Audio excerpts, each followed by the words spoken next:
Ladies and gentlemen, imagine the noon of the 12th, a mere 40 seconds that turned the page. It was the moment when a storm erupted as the United States, together with Israel, delivered a flank strike against the Tehran government. Mr. Trump uttered the final verdict for Iran, asserting that he would wipe them out completely. Israel was gearing up for about 1,000 strikes aimed directly at Tehran's associates. Despite the gunfire, Iran continued to steadily ship around 12 million barrels of crude oil to China. Meanwhile, Ukrainian President Zelensky sharply pushed back against some remarks from the head of the United States. The events unfolded in just 40 seconds, as Operation Epic Fury completely rewrote the playbook for aerial warfare. Never before had a bombing run hit with such intensity as the Operation Epic Fury storm, executed by American and Israeli forces targeting Iran from the 28th of February 2026. A senior IDF commander whispered to a newspaper on Wednesday that the elimination of former Supreme Leader Ayatollah Ali Khamenei, along with the top military leadership of Iran and the Islamic Revolutionary Guard Corps on the very first day of the campaign, was an unbelievable pivot, where all aerial firepower and IDF intelligence assets combined to reshape history. At first glance, it seemed quite ordinary. This commander recounted that finishing the targets in just half a minute was made possible by a massive coordinated bombing meticulously planned over several months. Picture 8:15 a.m. on February 28. Exactly 40 seconds passed, and from former Supreme Leader Ayatollah Ali Khamenei, IRGC Chief Mohammad Pakpour, Military Commander Syed Abdulrahim Musavi, Defense Minister Aziz Nasserzadeh, National Security Council Secretary Ali Akbar Ahmadian, down to the senior aides who had followed Khamenei for years, and about 35 other top figures, all were wiped out. But the story didn't stop there.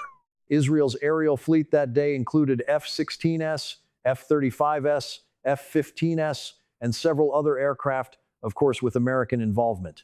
The Israeli Defense Forces revealed that the combination of air firepower and deployed ordnance on the first day, including targeted strikes and wide-area bombardments of Iran's air defenses and ballistic missile depots, was unprecedented, outmatching any previous display of Israeli weaponry used to intimidate adversaries. The senior officer insisted that when you field around 200 fighters loaded with smart munitions, plowing over 1,500 kilometers just to strike hundreds of targets in the blink of an eye, the result leaves the Iranian forces in complete disarray. The surprise strikes inflicted terrifying damage with extreme precision. It sounds simple. With close coordination from U.S. forces, this bombardment became a swift yet extremely fierce aerial clash. F-16S tore through the skies and retreated from Iran in the first days of combat, barely pausing to breathe while maintaining survival in heavy missions. In the following days, most of these aircraft completed 9 to 10 sorties over Iran, each flight consuming 5 to 8 hours of back-and-forth operations. Notably, within just a few days, the Israeli flight teams dominated the skies, paving the way for lightning-fast strikes, where planes could release munitions at point-blank range, and some even hovered directly over targets. Once air superiority was secured, Israeli and U.S. forces switched to cheaper munitions, such as JDAMs, something the Pentagon openly touted to silence critics worried about expenses. Another detail emerged. Still, every flight caused pilots to break into a sweat, eyes bloodshot from constant vigilance. Some had to consume extra caffeine to stay alert, and all were required to get the mandated hours of rest each day, despite the adrenaline surging within. Alongside maintaining pilot health was the complex task of repairing and sustaining the entire fleet engaged in prolonged operations.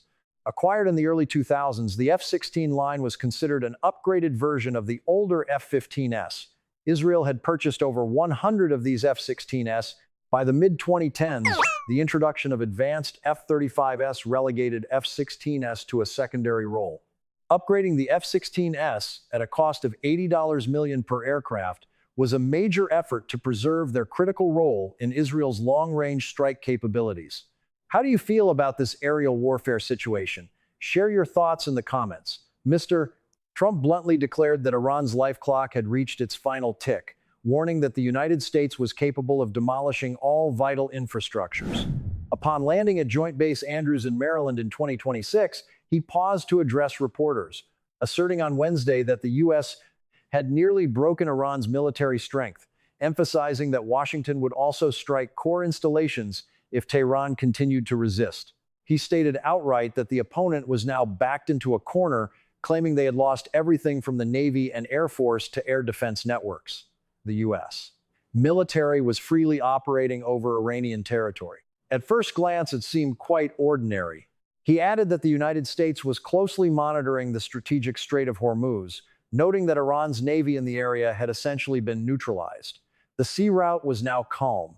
He stated that the U.S. had sunk all enemy vessels, with the minor caveat that Iran still retained some missiles. The powerful American leader continued to issue threats of direct strikes on vital infrastructure, including the power grid. He specified that if the opponent dared further provocation, U.S. forces could destroy their electrical system in just 1 hour, setting them back 25 years to rebuild. He further suggested that Washington should avoid forcing the issue, but the story didn't stop there. He asserted that the core task now was to prevent the adversary from recovering militarily. He firmly declared the necessity of securing victory. They must not be given the opportunity to rise again.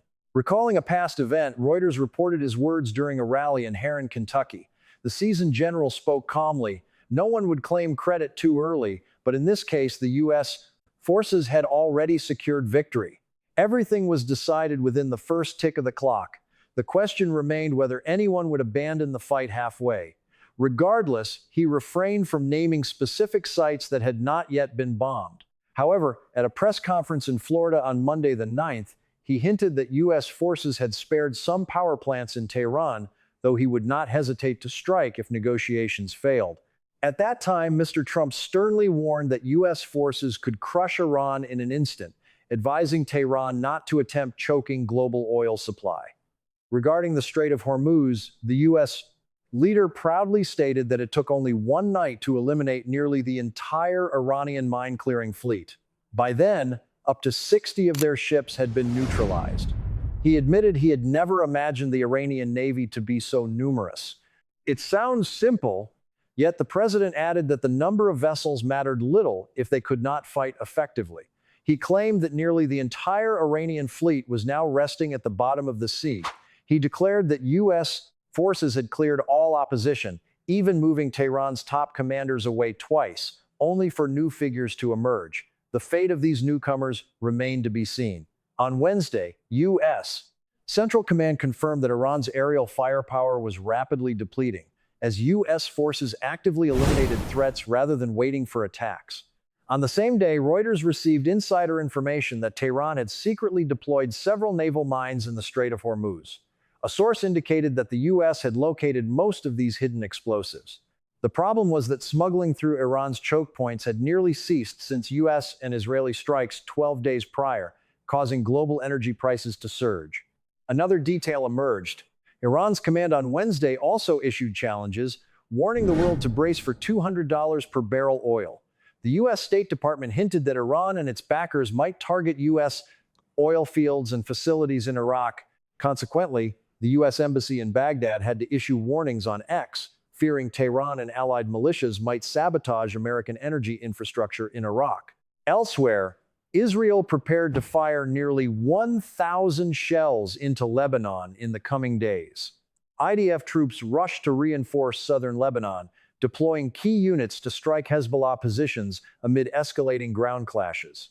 On Wednesday, IDF Chief Lieutenant General Herzi Halevi ordered reinforcements to northern positions, implicitly acknowledging that ground forces were preparing for major operations in Lebanon.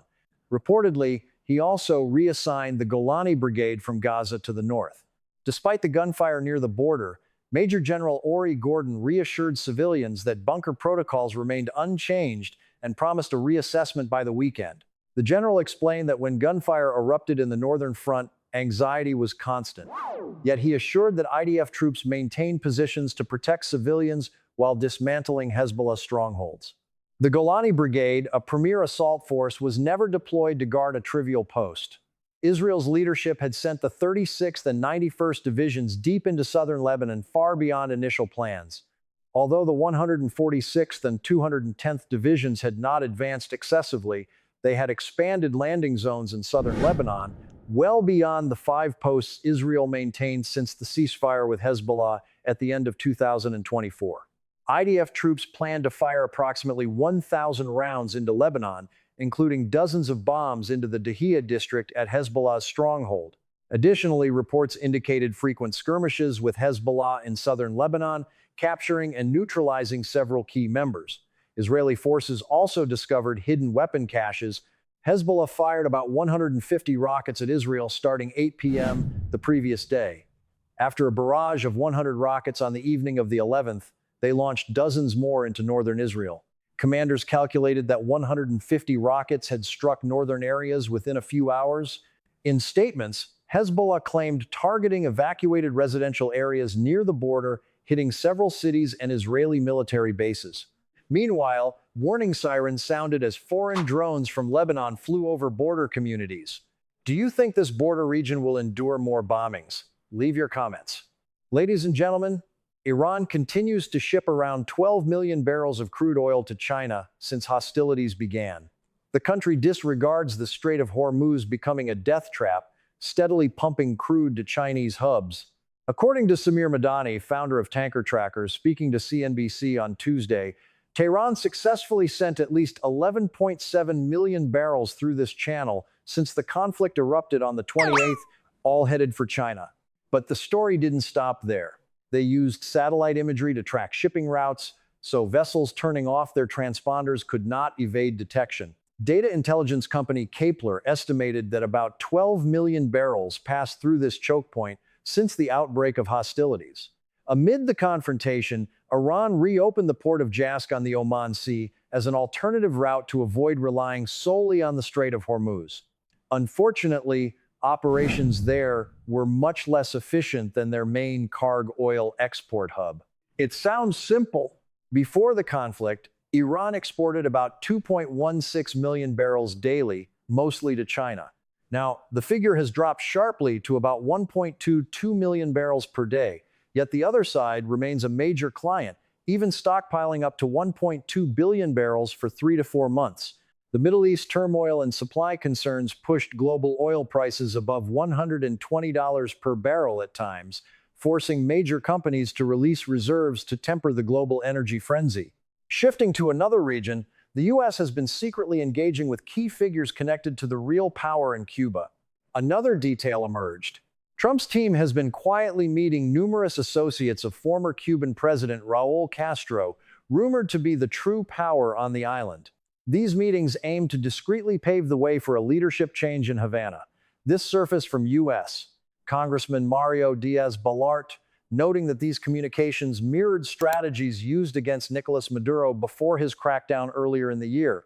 Diaz-Balart explained that these were not formal negotiations, but discreet talks with Castro's inner circle, including family and senior officials. At first glance, it seemed quite ordinary. Prior to this, Secretary of State Marco Rubio's advisors met with Castro's grandson on St. Kitts. Trump's team reportedly aimed to economically pressure Cuba by blocking oil from Venezuela via Mexico, forcing the island to seek oil from the U.S. However, insiders indicated no final agreements had been signed. Imagine, the U.S. leader recently declared he would pressure Cuba after resolving the Iran situation, highlighting Havana's struggles due to financial and electricity shortages. The seasoned general even hinted at a plan to fully control the island smoothly. But the story didn't stop there. Meanwhile, Cuba's leadership under Miguel Díaz-Canel resisted U.S. pressure, revealing no internal weaknesses. The situation worsened domestically with fuel shortages, power outages, and growing public protests. Elsewhere, Kim Jong-un recently took his heir daughter to test new weapons. KCNA reported that the leader visited a firearms factory to inspect the latest handguns. During the Wednesday inspection, he brought Ju A, and they test-fired weapons at a secure shooting range. This was the second public display of the daughter handling firearms. Another detail emerged. Previously, at a post-military parade celebration, she was photographed using a new sniper rifle. KCNA stated that the factory operates under the Second Economic Committee, producing North Korea's small arms. The assembly line had started producing the new handguns approved last month. Kim listened to subordinates' reports on the new model's quality, accuracy, and firepower, expressing approval. He instructed the military to expand production lines to meet the 5-year defense targets set at the Party Congress. The North Korean leader emphasized these factories' role in enhancing combat capabilities for soldiers, security forces, and militias, urging upgrades across all workshops. How do you perceive the covert developments in Cuba and North Korea? Don't forget to leave comments. Recently, Ju A has frequently accompanied her powerful father to public events, fueling speculation that she is being groomed for succession. Turning to Zelensky, he hinted that the U.S. could easily suppress hostilities, but must pressure Russia rather than oppress him personally. The Ukrainian leader hopes Washington extends a hand to restore peace, but to do so, they must tighten the grip on Russia instead of pointing weapons at him. In media interactions, he subtly emphasized Kyiv's willingness to negotiate, while Donald Trump's influence serves as a crucial leverage. Simultaneously, he repeatedly called for U.S. pressure on Russia. It sounds simple. Kyiv's leadership confessed they had no confidence in the other side, yet relied on Americans genuinely wanting to end the violence. He patiently awaited U.S.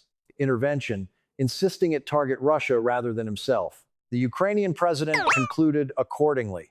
But the story didn't stop there. These candid remarks surfaced just a week after Trump, frustrated, urged Zelensky to finalize negotiations. The U.S. general bluntly stated he trusted Putin's desire for a ceasefire more than Zelensky's, yet had no evidence. He assumed the other side was ready to seal the deal. These were Trump's words. At first glance, it seemed quite ordinary.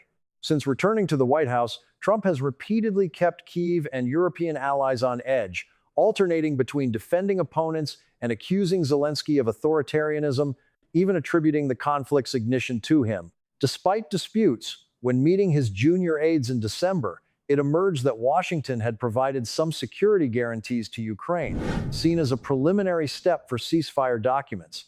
However, to Zelensky, these promises remained ambiguous. Another detail emerged. He poured out his heart, noting that this impasse was critical for them, yet no one would give a decisive approval. The Ukrainian leader contemplated. Once a White House official directly asked if he believed U.S. protective measures were stronger than NATO's. He replied that it clearly depended on the U.S., with divine intervention helping if they received an umbrella even bigger than NATO. The issue remains whether upheaval would occur once he leaves office. People anxiously wonder about the situation when he relinquishes power. Zelensky fully expressed these concerns. It sounds simple. He cautiously noted that these protective measures require congressional and U.S. Capitol approval to bind successors from reneging. Separately, Brink mentioned a recent encounter with close Russian associates. On the morning of the 12th, Trump's envoy Steve R.C. reported back about a meeting with Russian officials led by Kirill Dmitriev. On his social media, a source stated that in Florida, the Russian group led by Kirill met with U.S. counterparts, including White House advisors. However, the source remained silent about the negotiation dynamics. Before the encounter, he anticipated a potential table-flipping confrontation amidst ongoing firefights in Ukraine. Do you think this chess game will truly conclude? Leave your comments.